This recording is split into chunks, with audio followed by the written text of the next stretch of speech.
My name is Ellen Barr. I'm a soloist with the New York City Ballet, and I'm one of the creators and executive producers of New York Export Opus Jazz. My ballet career started when I was 8 years old. I started dancing because my mom was a dancer in Russia, and she immediately took me to the School of American Ballet because she thought it was, the best school in the country, and we lived close enough that they could drive me back and forth. And so I started at SAB from day one. I went through every single level. I performed all the children's ballets with the company, and that's kind of when I fell in love with New York City Ballet, and that's how I got to know the Balanchine and Robbins rep. And so I always really, really wanted to be in New York City Ballet. It was really like my first love. And when I was 16 years old, I got my apprenticeship and I got my core contract when I was 17. And I've been there ever since. It's extremely rare for people to go from the first level to the last. So I kind of feel like a product of that world.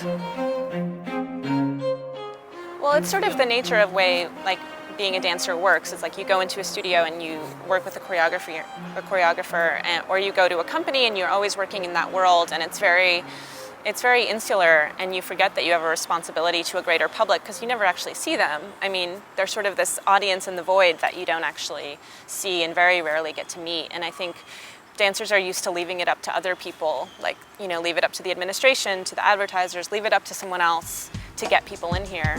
But I don't really think we can do that anymore.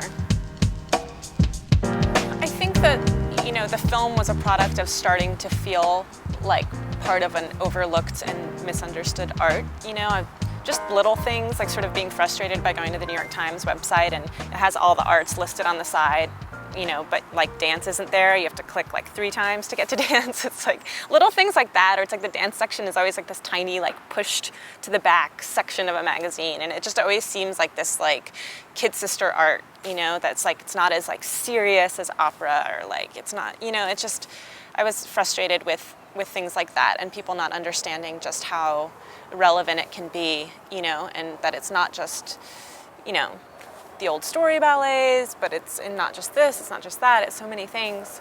I think the film grew out of a product of that frustration, and I don't really feel like the film is an answer. I just think it's one very small piece of what needs to be a larger puzzle of, I see dancers reaching out and they're doing things on Facebook and Twitter and stuff. I think it's cool. It's not really the kind of person I am. That's not really what I would do, but I think it's just really cool when anyone's trying to do anything. I really respect that, and they're trying to bring new people in and use those tools to reach people.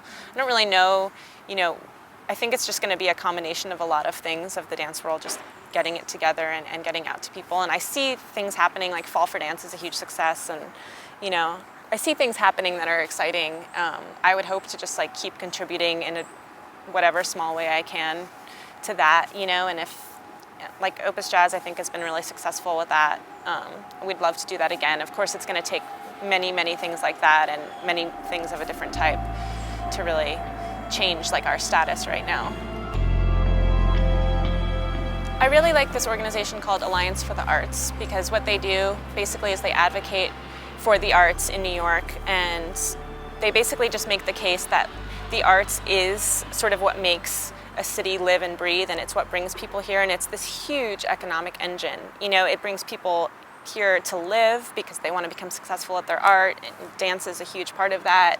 It brings people in just for the night to see something. It's I think if you're dealing with something like government funding, the best argument you can make is just economic, that this is the engine of why people want to come here, and this is the engine of why people love this place, and they come out and they spend and they see things and they get inspired and they make things, and it's an engine for our society. It's a huge part of what makes us special. So I think when you're dealing with people like that, I would make that argument before I would say all the other arguments, which is just basically the arts are the thing we do, not because it's the one thing we do in life not to stay alive. It's not eating or building a shelter or something like that. The art is just our one way of making life beautiful, and it's kind of the highest achievement of human beings, because it's I've taken care of all these things I need to survive, and now I want to make this beautiful rather than just this drudgery of an existence. That's kind of how I think of it, as the highest thing that we can do, because it's making our world beautiful and not just surviving. I think the arts suffer precisely for the reason that people say, well, it's, it's not, feeding like the hungry, it's not, doing this or doing that, but it really is. You can't separate things so easily. It's like giving people jobs and fueling the economy is keeping a lot of people out of poverty right now. It's like the arts have this invisible effect that everyone just takes for granted.